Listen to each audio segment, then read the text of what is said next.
Dear students, welcome to Al Halal Academy online school. I'm Omar Farooq, headmaster Al Halal Academy. Our today's topic is transformation of sentence. Transform without changing meaning. We can transform one kind of sentence to another kind of sentence. There are various kinds of sentences, various types of transformation.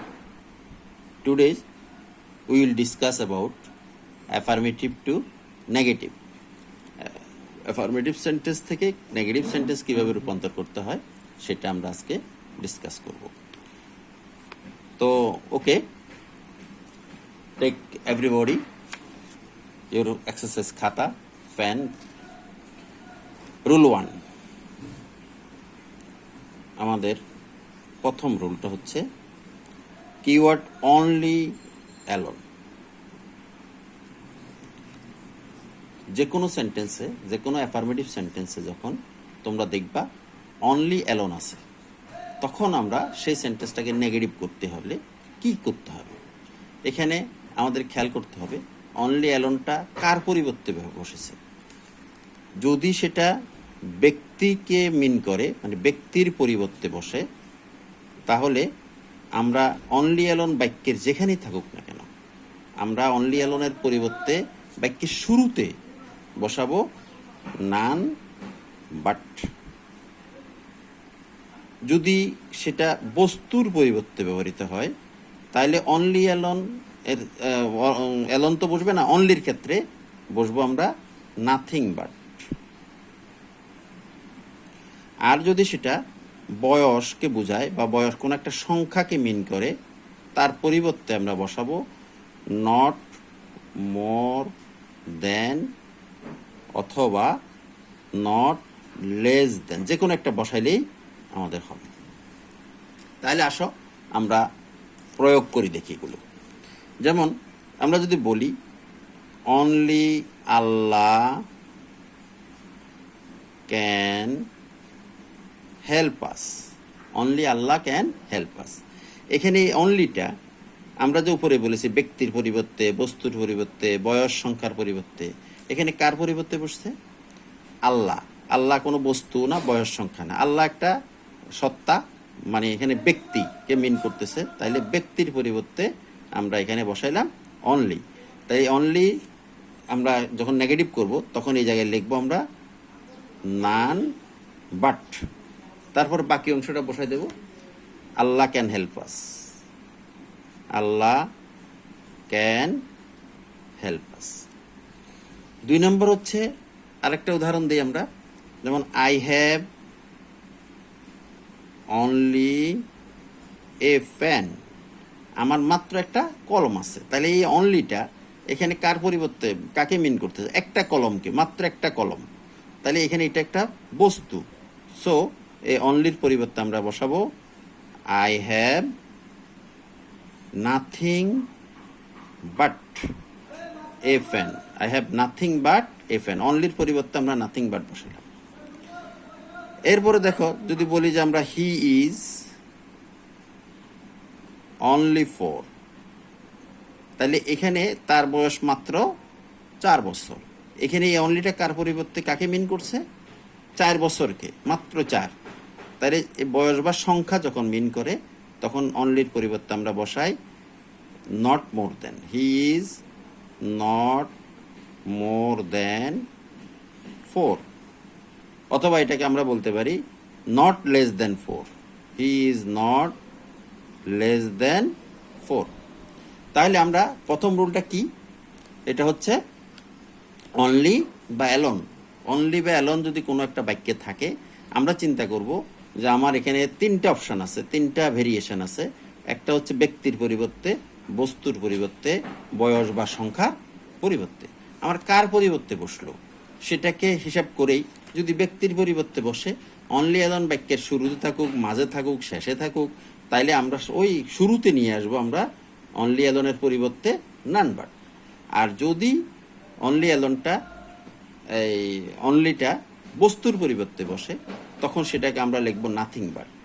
আর যদি সেটা বয়স বা সংখ্যাকে মিন করে, বয়স বা সংখ্যার পরিবর্তে বসে, তখন সেখানে আমরা not more than, not less than বসাবো।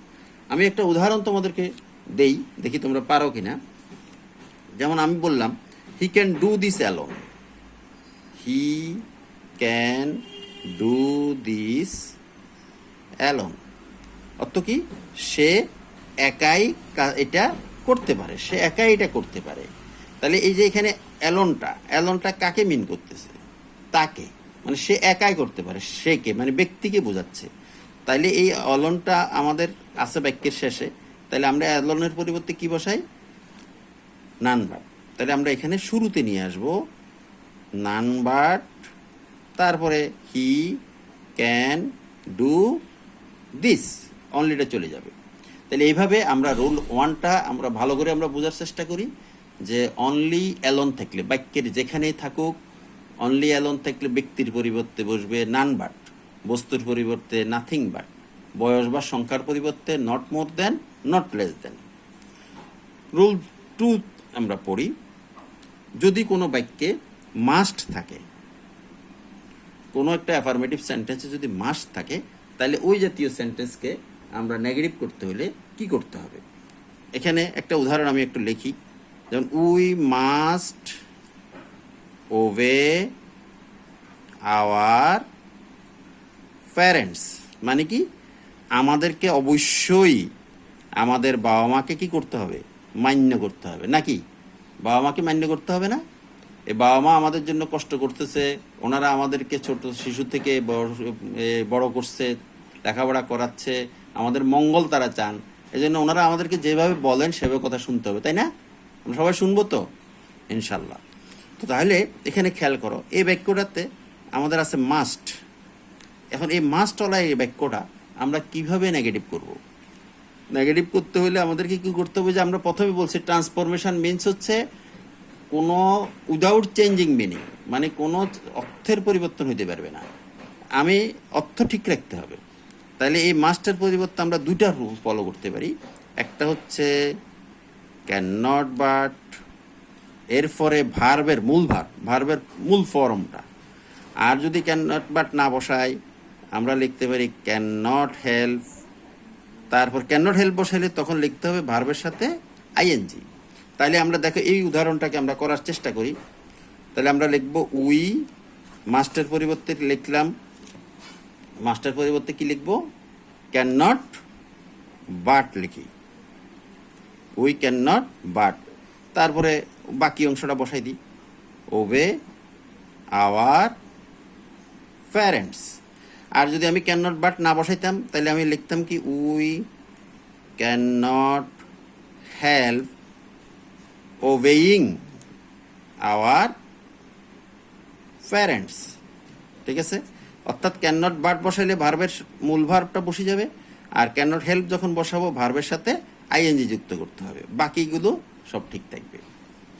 এখানে তোমাদেরকে একটা উদাহরণ আমি দেই করার জন্য, ইউ মাস্ট কেয়ার দেম।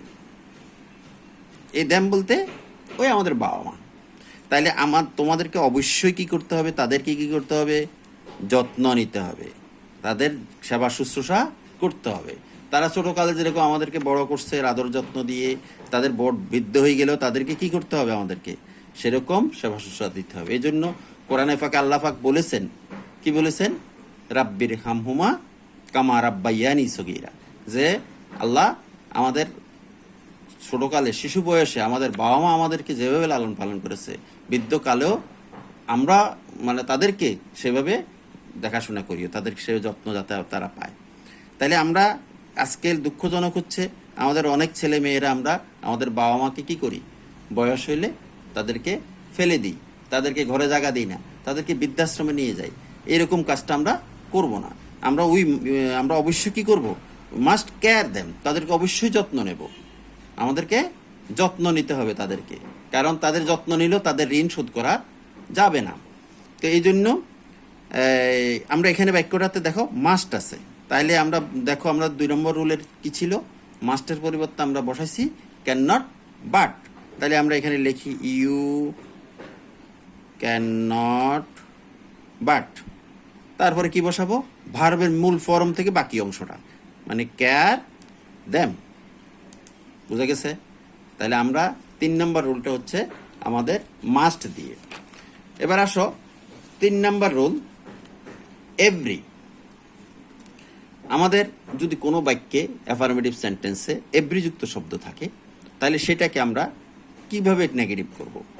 খেয়াল করো, একটা example, every mother loves her child. প্রত্যেক মা কি করে? তার সন্তানকে ভালোবাসে, নাকি? প্রত্যেক মায় তার সন্তানকে ভালোবাসে, এটা চিরন্তন সত্য, এটাতে কোনো ভুল নাই।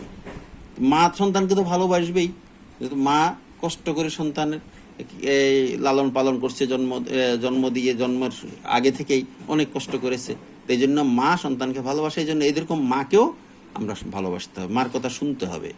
মা যেভাবে বলে সেভাবে পড়ার জন্য বললে পড়তে হবে, দুষ্টামি করো না, কাজ করো, ওগুলো আমাদেরকে শুনতে হবে। তো যাই হোক, আমরা এভরি মাদার, এভরি যুক্ত যখন কোনো একটা শব্দ আমরা সেন্টেন্স পাবো, তখন সেখানে নেগেটিভ আমরা কিভাবে করব? সেটা এভরির পরিবর্তে আমরা বসাবো দেয়ার ইজ নো। এভরির পরিবর্তে কি বসাবো? There is no. তারপরে এভরির যে পরের যে একটা শব্দ থাকবে, সেখানে দেখো এখানে আছে মাদার, তাহলে আমরা পরের শব্দটা বসাবো। তাহলে রুলটা হচ্ছে কি? দেয়ার ইজ নো প্লাস এভরির পরের শব্দ। তারপরে বসাবো আমরা একটা বাট। বাট বসানোর পরে এরপর ভার্ব থেকে বাকি অংশটা বসাই দেবো। তাহলে আবার বলি, এভরির পরিবর্তে বসাচ্ছি কি?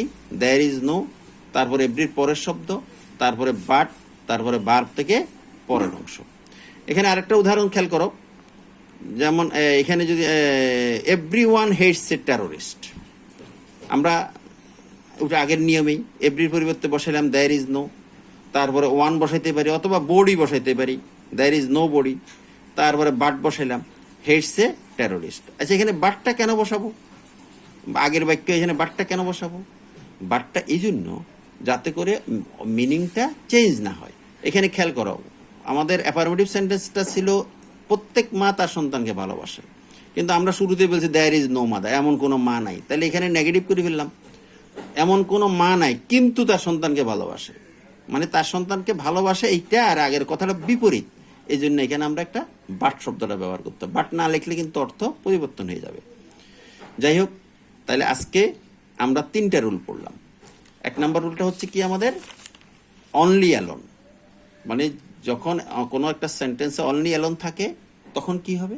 2 নম্বর হচ্ছে মাস্ট, যখন কোনো একটা সেন্টেন্সে মাস্ট থাকে তখন আমরা এটাকে নেগেটিভ কীভাবে করব।